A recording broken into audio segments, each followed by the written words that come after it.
janelas killers, quando ele desenvolvia a sua psicopatia, considerando aqueles que eram contrários às suas ideias, que chocavam com seus ideais, como seres inumanos, que eram indignos de pisar nessa terra, então o monstro aparecia.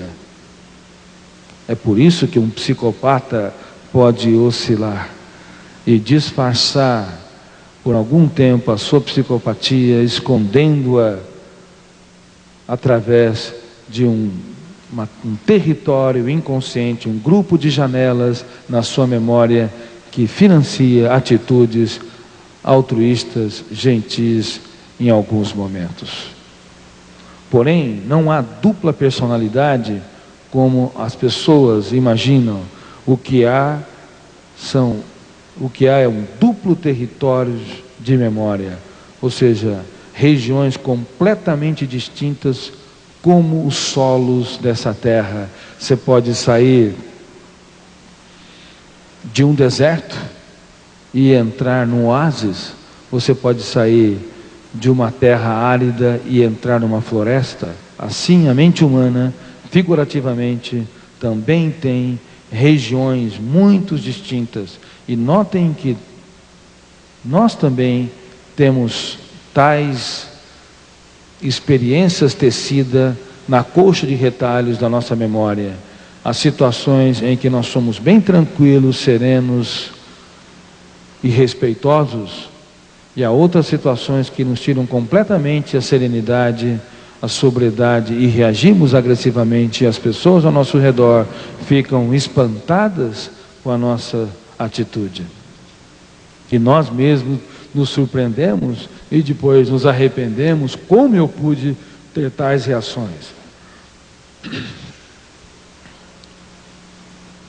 Uma pessoa é tanto mais madura quanto menos ela muda de solo.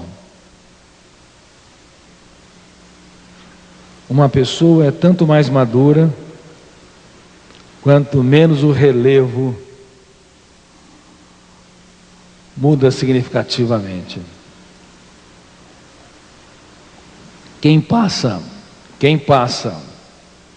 do céu para o inferno, do deserto para a floresta constantemente, de um estado de euforia para um estado de depressão, de um estado de segurança para um estado de timidez e recuo, frequentemente tem transtornos psíquicos mais importantes.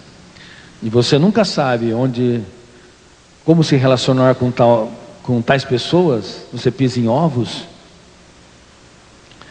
porque a mudança de humor é brusca. Na verdade, a mudança de humor é brusca porque há territórios na coxa de retalhos do inconsciente muito distintos. Há grupo de janelas killers e lights muito próximas e que geram volumes de tensão bem distintas. Sejam tensão saudável, seja tensão doentia. Muito bem. Eu tive a felicidade de descobrir uma nova síndrome e a infelicidade de saber que grande parte da população mundial é acometida por ela, chamada síndrome do pensamento acelerado.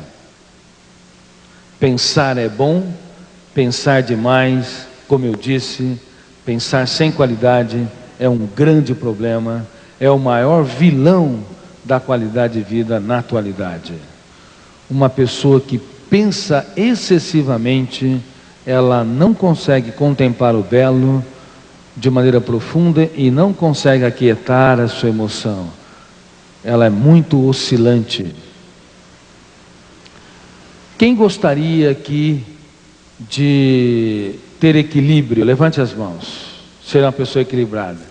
Bom, eu vou pedir para vocês desistirem, porque não existe pessoas equilibradas. Todos nós somos desequilibrados. Aliás, o campo de energia psíquica vive em contínuo estado de desequilíbrio. Cada pensamento tem que se desorganizar para se organizar em novos pensamentos. Se uma ideia não passasse pelo desequilíbrio, pelo caos, pela desconstrução, você não construiria novas ideias. Assim também uma emoção, se não vivenciasse o caos, não se desorganizasse, novas emoções não surgiriam no teatro da nossa mente.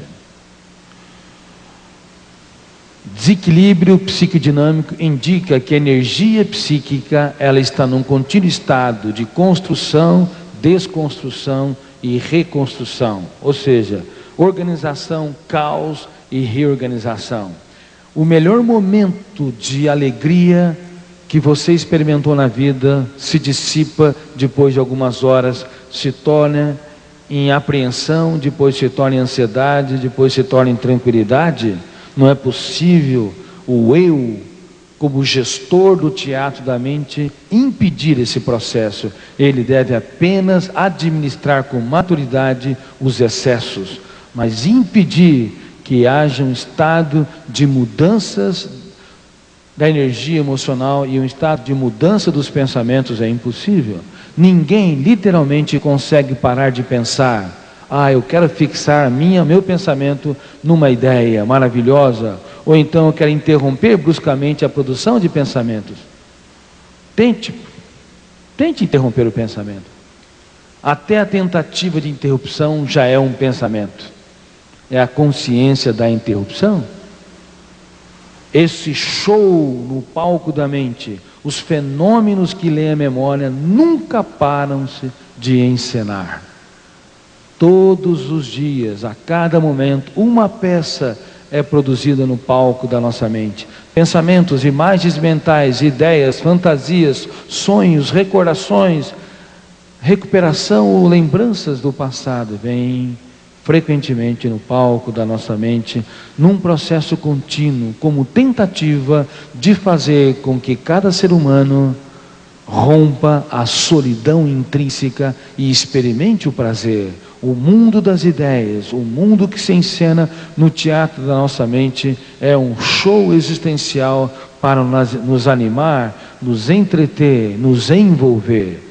Se o eu, como ator ou atriz principal, não ler a memória e não produzir pensamentos, como eu estou fazendo agora, outros fenômenos inconscientes entram em cena, produzem pensamentos para continuar esse show.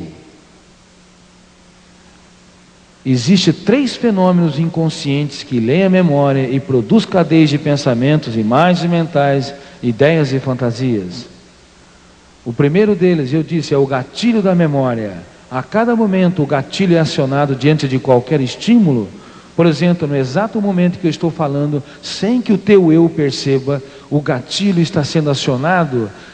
As minhas palavras se tornam ondas mecânicas que vão até seu sistema auditivo, que se transformam em estímulo eletroquímico, que vão até o córtex cerebral, detona o gatilho, e aí o gatilho abre um outro fenômeno chamado janela da memória, que é um território de leitura específico.